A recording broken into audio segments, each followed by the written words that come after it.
High above the sun-baked grass, a great thatch of woven straw hangs from acacia limbs like a village lifted into the sky. The surface ripples with activity, tiny heads, furtive repairs, a slow, communal pulse that has persisted for generations. Imagine a single nest that shelters dozens, sometimes hundreds of birds, and lasts for decades. This is the sociable weaver's home, vast, layered, and alive. In that still, slow sight, in that moment, we see nature's quiet wisdom.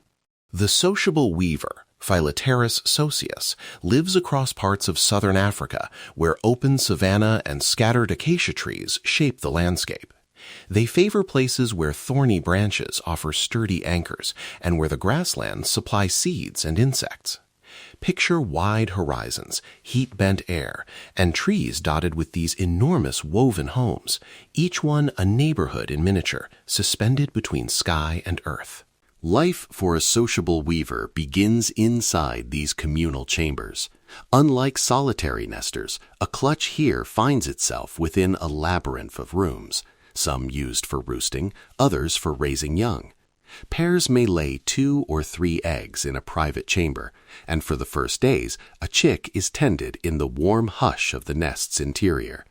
Parents shuttle in with food, parents and neighbors alike, tending to the small mouths that will one day help recare and patrol the home they share. Growing up in such close quarters brings its own challenges. The nest must be constantly maintained, new grasses woven in, worn thatch replaced, entrances reworked. Predators and heat add pressure. Snakes, small mammals, and the fierce midday sun test both young and old. Yet the story here is not only of danger, but of resilience. These birds have learned to mitigate risk through cooperation, closer watchfulness at nest entrances, shared repair duties, and a social tolerance that helps chicks survive their first fragile weeks. Adult life follows a kind of communal rhythm. Some birds spend mornings foraging across the grass, probing for seeds, chasing insects, while others remain to guard, tend broods, or work on the nest's ever-changing architecture. There's a division of labor that feels practical more than prescriptive. A few build, a few fence-sit, many forage. Season to season, the colony breathes together, shrinking activity in drought, expanding repairs after storms. Each individual contribution, however small, a new twig here, a patch of grass there, keeps the whole village habitable. Courtship and pairing are woven into the nest life as well. Males offer materials and perform small displays near preferred chambers. Nests themselves become part of the attraction. Pairs form and defend rooms where hatchlings will grow. The architecture and romance are linked. After all, a sturdy chamber is a reliable place to raise a family. There's tenderness here, the quiet routines of building and sharing that underlie deeper bonds. These nests are more than shelter for weavers themselves. They become living micro-ecosystems. Small mammals, reptiles, and insects take advantage of cavities.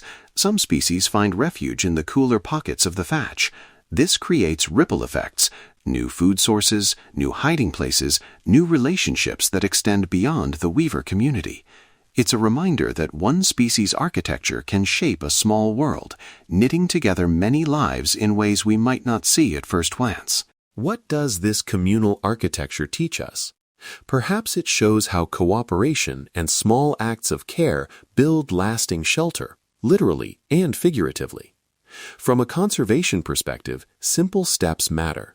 Protecting native acacia trees, supporting local conservation groups who monitor colonies, and observing from a respectful distance.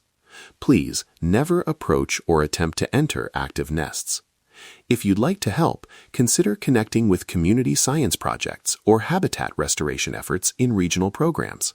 Small actions that offer big returns for the species and the ecosystems they support.